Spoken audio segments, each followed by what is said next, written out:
महिला अंतर्जातीय दिवस पालन अवसर में जिलापाल पड़ियारू इंडोर स्टाडियम पर्यंत पदयात्रा उद्घाटन कले विधायक। अंतर्जातीय महिला दिवस अवसर में क्रीड़ा विभाग पक्षर जगतसिंहपुर जिलापाल पड़ियारू कॉलेज छक कंडो इंडोर स्टाडियम पर्यंत स्वयं सहायक गोष्ठी महिला छात्री एवं आशाकर्मी कॉलेज छात्री सरकारी महिला कर्मचारी और अधिकारी जोगदे पदयात्रा कार्यक्रम अनुष्ठित हो जाइए। अवसर में जिलापाल कार्यालय सम्मुख पड़ियारू विराट पटुआर रे पदयात्रा आरंभ करते जहां जगतसिंहपुर विधायक अमरेंद्र दास मुख्य अतिथि भाव जोगदे पताका देखै शुभारंभ करते। पदयात्रा कॉलेज एसवीएम ऑटोनोमस कॉलेज निकट में थिबा इंडोर स्टाडियम पर्यंत पदयात्रा पहुंची। इंडोर स्टाडियम परिसर में विश्व अंतर्जातीय महिला दिवस कार्यक्रम अनुष्ठित होता। यह अवसर में मुख्य अतिथि भाव जगतसिंहपुर लोकप्रिय विधायक जोगदेइथिबा बेले सम्मानित अतिथि भाव अतिरिक्त जिलापाल ज्योतिशंकर राय, महिला डीएसपी एवं राष्ट्रपति पुरस्कार प्राप्त महिला नर्सिंग ऑफिसर और आशा अधिकारी और क्रीड़ा अधिकारी जोगदे विश्व अंतर्जातीय महिला दिवस में जोगदे जगतसिंहपुर विधायक अमरेंद्र दास वक्तव्य प्रदान करी कहिथिले प्रत्येक दिन को महिला मानक दिन अभिहित करते समाज परिवार सबुबले नारी माने सशक्त स्वावलंबी हेबा दरकार। प्रत्येक नारी पाखरे एक अद्भुत शक्ति रही जहाँ जागृत करने सहित समस्त नकारात्मक परिवेश भितर सकारात्मक चिंताधारा उद्रेक करिबारे समर्थ बोली विधायक कहिथिले और समस्त नारी माने जदि एक हेबे तेबे दूषित हेउतबा समाज को बदलाई पारिबे। देशर विकास को आग को बढ़िबारे सहयोग करिबा सहित देशर विकास संभव होई पारिबो बोली समस्त अतिथि माने मत व्यक्त करथिले। पर महिला डीएसपी महिला मानक प्रति मुहूर्त रे जड़े महिला निर्यातिता पाउथिबा बलात्कार और शिकार एभली अनेक घटना सामना को आसुछि। जदि नारी माने एक होई रहिबे एवं एकता होई संग्राम करिबे एवं न्याय को सम्मान जणाई एभली कुत्सित प्रथा को विरोध करिबा सहित समान करिबे तेबे नारी शक्ति आगरे हार मानिबाको बाध्य हेबे। एभली कुत्सित कार्य घटाउथबा दुर्बृत्त माने बोली विश्व अंतर्जातीय दिवस रे समस्त नारी शक्ति और कॉलेज छात्री मानक मनरे साहस बांधिथिले।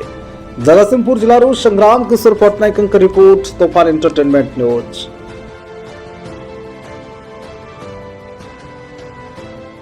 आंतर्जातिक महिला दिवस अवसर में समस्त को शुभेच्छा एवं शुभकामना।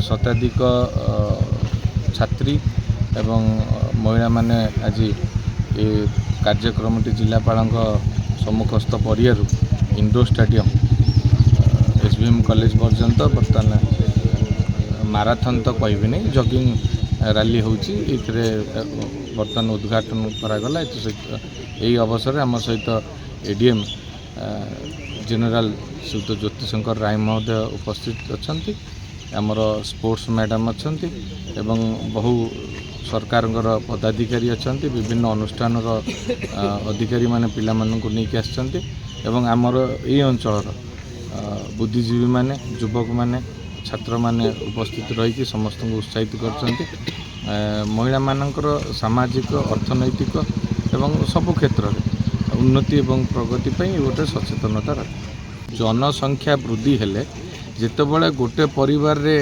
2 जन रोथे तांकर स्टाइल ऑफ लिविंग जहाँ रतबे से 100 सब बदली तेणु भारत स्वाधीनता बेलू 47 मसीह 36 कोटी लोक थे तेणु जी आमर आमदानी होता से अनुसार आमदानी भी द्विगुणित होती जनसंख्या वृद्धि सहित सबुरे समस्या आसो तेणु क्राइम कि आमर सरकार लोकंर सरकार मोहन चरण माझी महोदय सरकार प्रिय मुख्यमंत्री ओडिशार ये समय क्राइम जो होची आपण देखंतु जेड़ बड़ अपराधी हो 24 रु 48 घंटा भितर बहु अपराधी से धर्षणकारी हूँ हत्याकारी हूँ 48 घंटा भितर अरेस्ट होगी फरवर्ड होती एभलिया व्यवस्था आपण पूर्व व्यवस्था देखु आपण केते कहबो आपणकर बेबिना छबिना परी पिहू ममिना ये केते घटना है एपर्यंत आखि दृष्टि एक्शन हो पारि ना किंतु आम सरकार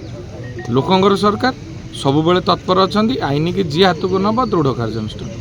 आज महिला दिवस रे कौन सब रखा महिला मान जो आज जमी सुभद्रा योजना आज सुभद्रार हूँ किस्ती आमर माननीय मुख्यमंत्री हूँ 11टा बेलू दिन 11टा बेलू शुभारंभ करेंगे। आज आम जगतसिंहपुर संस्कृति भवन 9:30 ठारू कार्यक्रम हम तेणु महिला मानी ये गोटे बहुत खुशी कथा आज ତାଙ୍କର ଯେଉଁ ଚତୁର୍ଥ କିସ୍ତି 5,000 ଟଙ୍କା ଆଜି ମାଆ ମାନେ ପାଇବେ। ଯେଉଁମାନଙ୍କର ରହିଯାଇଥିଲା ବିଭିନ୍ନ କାରଣ ସକାଶେ 3ଟା କିସ୍ତି 4ଟା କିସ୍ତି ରେକ୍ଟିଫାଏ, ଯେଉଁଟାକି ପୂର୍ବ ସରକାର ନଥିଲା।